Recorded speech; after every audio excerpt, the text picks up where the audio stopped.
वायु पक्षी जो सीता की रक्षा के लिए रावण का सामना कर गया और रावण ने इसके पंखों को काट के गिरा दिया, तो एक ने बल लगाया नारी की रक्षा के लिए, तो उसकी मौत भई तो भगवान राम की गोद में, मृत्यु भई तो राम की गोद में, और एक ने नारी की रक्षा नहीं की भीष्म जैसे महारथी ने, तो मृत्यु भई तो तीरन की नोक पर। ध्यान रखना श्रोता बंधुओं, इसलिए भगवान की जो भक्ति होती है वो प्रत्येक को नहीं मिलती, सबको नहीं मिल पाती। इसलिए हमारे विद्वानों ने कहा है अपने गुप्त रहस्य से,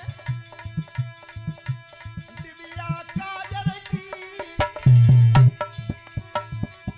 दिव्या काजर की, जी जनो जनो मांगत है, दिव्या काजर की, जी जनो जनो मांगत है, दिव्या काजर की।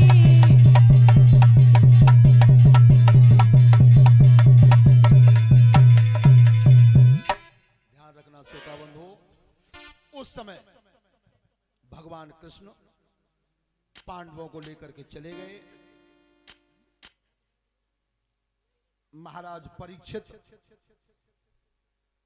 इस राजधानी के मालिक बने थे, जो अभिमन्यु के पुत्र थे। अभिमन्यु के पुत्र थे। तो सभी श्रोताओं से निवेदन है, नगरवासियों से निवेदन है कि सर्दी का समय तो है, बहुत विशेष सर्दी है, और शायद है कि 2-4 साल को कोई रिकॉर्ड तोड़ो सर्दी ने। लेकिन एक विचार करके देखियो, तुम अकेले बैठो सर्दी तब ज्यादा लगेगी, और यहाँ अगर 500 लोगों के बीच में बैठो तो कम लगेगी। तो 2 काम होंगे, कि तो ठंड कम लगेगी है, एक कछ न कछ सुनने मिले, कुछ तो मिलेगा, ऐसा नहीं हो सकता कि कुछ ना मिले। हाँ है, हमारा मन लगे अनेक। अच्छा, दूसरी बात यह है कि भगवान की कथा में अगर आप जाएंगे तो कुछ लोग कहते हैं कि आवाज तो घरे ही आ रही है, फिर मां क्या करेंगे? तो फिर गंगा जल तो तुम्हारे घरे उधर हो जाएंगे, नहा लो, मजा भी जरूरत का है गंगा जी पे। गंगा नहाने का श्रेय तब मिलेगा तब तुम उसकी धार तक जाओगे, और कथा सुनने का श्रेय तब मिलेगा तब कथा के पंडाल तक आओगे। ठीक? तो सभी लोगों से निवेदन है, और हमने जैसा भी और कथावाचकों के माध्यम से सुना है, इस गोविंदपुर का नाम सुना है बहुत दूर से। कै जिला पार करें मालूम है? अलीगढ़ से हम चले, अलीगढ़ छूटा, हाथरस छूटा, एटा छूटा, और तब आकर के कहीं मैनपुरी में आए। है? तो सबसे हमारा निवेदन है, जैसा आपके गांव का नाम रहा है उस हिसाब से सुनने आओ सब लोग। अच्छी लगे तो सुन जाइयो, और ना अच्छी लगे तो सुन जाइयो। ठीक है? हाँ, तो ध्यान रखना, हमेशा भगवान में और ईश्वर में अंतर होता है। परीक्षित जी, तुम भगवान तो कह सकते हो, कोई तुम्हारा ज्यादा बड़ो मददगार बने तो का कह सकता है भैया हमारे लिए तो भी भगवान है? भगवान की उपाधि तो दे सकते हो, लेकिन ईश्वर की उपाधि नहीं दे सकते। ईश्वर अलग है, भगवान अलग है। सुख, समृद्धि, ऐश्वर्य, ये तीनों चीज जहां इकट्ठी हो जाती है वो भगवान बन जाता है। लेकिन आज तक कोई ईश्वर नहीं बन पाया। क्यों नहीं बन पाया? कि जिस समय हम बांसुरी महाविद्यालय डिग्री कॉलेज में पढ़ते थे, हिंदी के प्रोफेसर पढ़ाने आते थे, तो उन्होंने खंडन किया ईश्वर का। ई मेरा, और सुर, जो मेरा भीतर से सुर निकल रहा है, ये स्वयं ईश्वर है, इसे कोई बना नहीं सकता। अगर काऊ में दम हो तो बताओ। ये जाकर सुर निकल तो है, और जिस शरीर से लिखत जावे, काऊ ने आज तक दोबारा वहां प्रवेश करके दिखा दो। फिर कैसा भाई आदमी 4 दिन पहले मर गए, सुबह फिर गत्ती बोल करें, ऐसा नहीं होता। तो ईश्वर बनने के लिए और भगवान बनने के लिए दोनों में अंतर है। भगवान तो आप बन सकते हो, लेकिन ईश्वर नहीं बन सकते। तो कम से कम उस ईश्वर का ध्यान रखते हुए, जिसने ईश्वर अंश जीव अविनाशी, ये जो भी तुम्हारे अंदर है सब ईश्वर का अंश है और कुछ नहीं।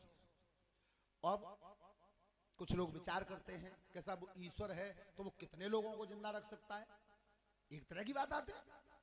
अच्छा ये दीपक जल रहा है तुम्हारे सामने, और तुम 1000 दीपक यहां से बना के लगा दो वहां तक घी के सब, और जा एक दीपक इतने समय जो रही हो, तो सही बताइयो जेऊ यो को तो इज्जत तो रहे जागी कोई लोई कम नहीं होगी, और बेऊ 1000 जल जाएंगे। यही रूप है भगवान ईश्वर का। उस ईश्वर का यही रूप है कि वो करोड़ों जीवों को अपनी ज्योति से प्रकाशित करता है, लेकिन खुद की शक्ति को वहां का वहीं कायम रखता है। और जिस शरीर की ज्योति खत्म होती जाती है वो सब वहीं जाती है, सीधी वहीं जाती है।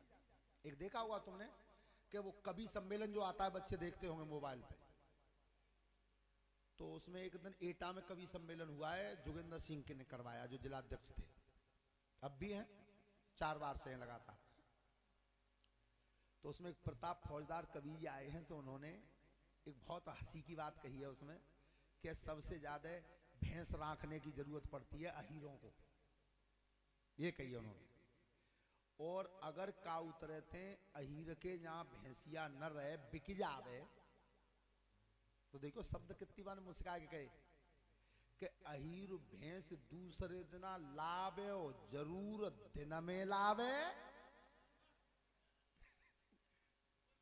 बस यही रोक दिया उन्होंने, फिर आगे नहीं कही है, यही रोक दिया उन्होंने। तो हमेशा ध्यान रखो। हाँ, लेकिन परिभाषा को लोगों ने गलत दृष्टि से बता दिया है। अहीर की परिभाषा को हम दुनिया में घूमे, 15-16 जिला में हमारे सामने ऐसी ऐसी परिभाषाएं बताई हैं कि हम सुन के चुपचाप लौटे आए। यहां तक बता दिया हमें कि तुम जानते हो पप्पू अहीर किसे कहते हैं? मैं बताओ सा कि अहीर कहते हैं जाके शरीर में ज्ञान न होता।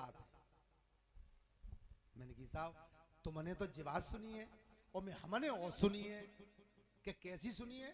मैंने की अहे माने सर्प, और जो ययाति महाराज को मारने के लिए सर्प भेजा था शर्मिष्ठा के बाप ने, उस सर्प को जंगल में पकड़ के बीच में से तोड़ दिया था, उसी दिन से अहीर बन गया था। ये सुना मैं जाके शरीर में सांप है बीच में से पकड़ के तोड़वे की दम होए। अहिमाने सांप और ईर माने मारने वाला महाराज अहीर बात है, तो ध्यान रखना। और कोई ये कहे तुमसे, ऐसा भी मेरे सामने आया कि कृष्ण यादव नहीं थे, तो नोट करो बच्चों, कागज पर लिख लो, मोबाइल में लिख लो, श्रीमद् भागवत के दूसरे खंड में 603 पृष्ठ पे, पेज भी बता रहा हूं तुम्हें। हमेशा बात आती है कि कृष्ण यादव नहीं थे, को कहते हैं यादव है, तो श्रीमद् भागवत महापुराण में 603 पृष्ठ पे स्पष्ट लिखा है कि कृष्ण यादव थे। दूसरी बात, श्रीमद् भगवत गीता में अर्जुन कह रहे हैं कि हे यादव हे सखे, मतलब कृष्ण के लिए कहा उन्होंने कि हे यादव हे सखे। तो ये है वंश की परंपरा, लेकिन उसे जब तोड़